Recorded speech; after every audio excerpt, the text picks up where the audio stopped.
বারবার ধরে এখন না, আমি সকাল 9টা থেকে আমার মনে হয় গভর্নমেন্ট অফ ইন্ডিয়া যখন খবরও পাইনি তখন থেকে আমাদের অ্যাডমিনিস্ট্রেশন যথেষ্ট অ্যালার্ট ছিল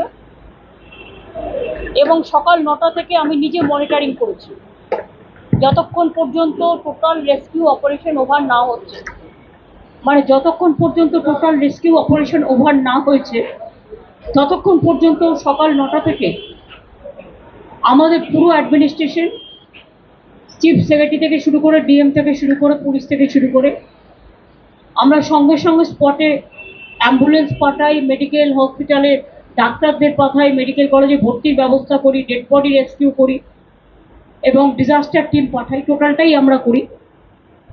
তারপরে আফটার অপারেশন আমি সকাল থেকেই চেষ্টা করছি ফ্লাইটের, কিন্তু ফ্লাইট পাইনি। আমি এত দুর্দশা ফ্লাইটের এটা জানতাম না যে একটা নর্থ বেঙ্গলে যেতে গেলে 12টা 40-এর ফ্লাইট সকালে বুক হয়ে গেছে, তারপর মাঝে একটা ফ্লাইটও নেই, অথচ আমরা ফুয়েল চার্জ ফ্রি করে দিয়েছিলাম। এবার আমি ভাববো তার কারণ হচ্ছে গ্রোথ নাম্বার 1 থাকবে, আমাদের এখান থেকে ফ্লাইটে সব তেল নেবে বিনা পয়সায়, সারা ভারতবর্ষ সারা পৃথিবী ঘুরে বেড়াবে, আর কলকাতার ফ্লাইটগুলো তুলে নেবে, নর্থ বেঙ্গল যাওয়ার ফ্লাইট তুলে নেবে, একটা যাতায়াতের পর্যন্ত জায়গা নেই।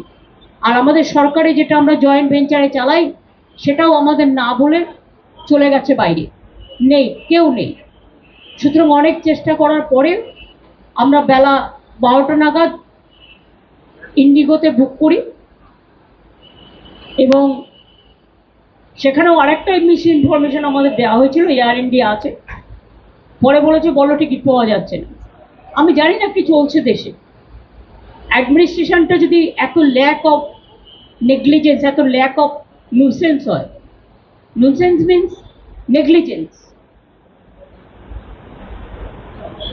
রেলে বারবার অ্যাক্সিডেন্ট, আপনারা জানেন এর আগে পুরীতে যেটা হলো সেটাও আমি গিয়েছিলাম, এখনো ওখানে মনে হয় প্রচুর ডেড বডি পড়ে গেছে যাদের কোনো আইডেন্টিফিকেশন হয়নি, হয়তো এক রেটে পুড়িয়ে দেবে, অথচ যাদের গেল তারা গেল। দেখুন, অ্যাক্সিডেন্ট হতেই পারে, অ্যাক্সিডেন্ট কারো হাতে নেই এটা ফ্যাক্ট, কিন্তু সাথে সাথে এটাও ফ্যাক্ট অ্যান্টি কলিউশন ডিভাইস আমি তৈরি করে দিয়ে এসেছিলাম। এই যত দেখছেন কলকাতা মেট্রো থেকে শুরু করে বেহালা থেকে শুরু করে যত নতুন মেট্রো, যত এবার এই যে গঙ্গা কি যেন বন্দে গঙ্গা টঙ্গার কিসব নাম দিয়ে যেন চালাচ্ছে বন্দে ভারত, এটা দুরন্ত একমাত্র স্পিড আপ হয়েছিল আফটার রাজধানী। সেটা কোথায় আমি জানি না, হয়তো সেটাকেই নকল করে একটা যেটুকু না করেছে তার থেকে বেশি ভাড়া বাড়িয়েছে।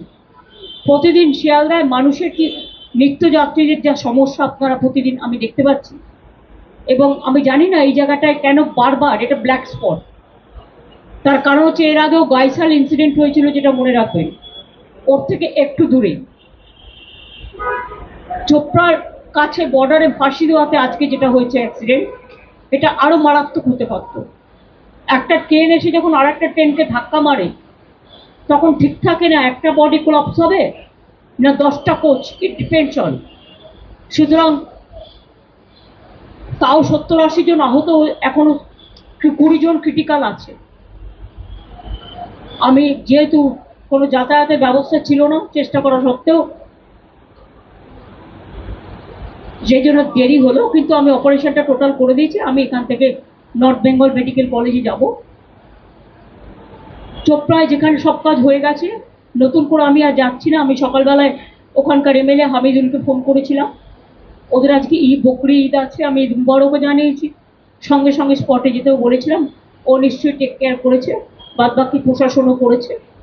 আমি নর্থ বেঙ্গল মেডিকেল কলেজটা করব, করে আমি তারপরে রাতে আমি শিলিগুড়িতে নিশ্চয়ই থাকছি না, কারণ আমি একটু কুচবিহার চলে যাবো ডাইরেক্ট, কারণ কালকে আমার দুটো কাজ আছে, আমি ওটা করে তারপরে আবার কাল সন্ধ্যের পরে ফিরে আসবো। এইটুকু প্রোগ্রাম।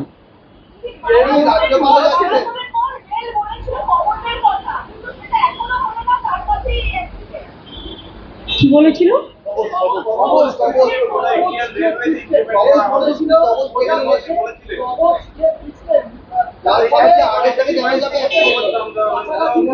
এই শুনুন, অ্যান্টি কলিউশন ডিভাইস নামটাই অ্যান্টি কলিউশন ডিভাইস। ওরা কিসের কি নাম দেবে তা আমার দেখার দরকার নেই।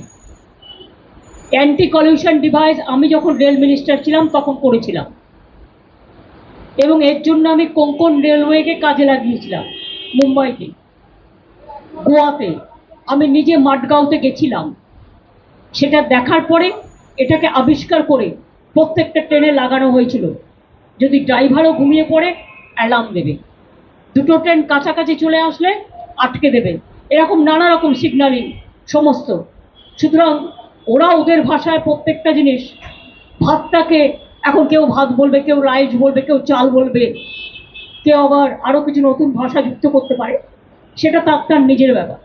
বল আগে মানুষের রক্ষা কবচ, তারপরে এ সমস্ত নানা রকম কথা বলবেন। রেলে একটা শ্রী ছিল, আজকে তো আমি অনেককে শুনেছি এ সমস্ত নানা রকম কথা বলবেন। রেলে একটা শ্রী ছিল, আজকে তো আমি অনেককে শুনেছি, এটা ক্রিটিসিজম নয়, এটা একান্তই প্যাসেঞ্জার অ্যামিনিটিস এত কমে গেছে যে যাত্রী নাইট জার্নি করে, এমনকি যেগুলো স্লিপার কোচ, এমন বিছানা দেওয়া হয় শুতে, তাতে নানা রকম ডার্টি থিংস থাকে, বাথরুমগুলো পর্যন্ত ক্লিয়ার করা হয় না। Food quality also became very bad. আর এখন আর বলবো রেল ডিপার্টমেন্টও নেই, ওই ডিপার্টমেন্ট মানে ইয়াও হয় ওয়াও হয়। এখন তো আর রেলে বাজেট নিয়ে উঠিয়ে দিয়েছে, রেল মিনিস্ট্রিটা আছে, কিন্তু রেলের সেই আগের যে মাধুর্য সেটাকে নষ্ট করে দিয়েছে। সুতরাং rail have become totally parentless. Only you can see railway at the time of inauguration, so many talking points and so many beautification of words, and just like it's a fashion, but they don't take care about the passenger amenity. I'm sorry, I worked as a railway worker, so I know the things. Even they are not taking care for the railway officials, railway engineers, railway technical staff, safety security officials, and the workers also. They are also in problem. Their old pension is been withdrawn, whatever I have seen through the newspaper. But totally, I am totally with the railway employees and railway officials. They are trying their best, but this government is careful only to take so many measures about the election, how to go for hacking, how to go for manipulation, how to go for rig the election, and if the number one is the party to it. I'm not only telling the government who are the organizer, then where the country will go. Is it not the mockery? I think they should give more time for the governance, not for utterance.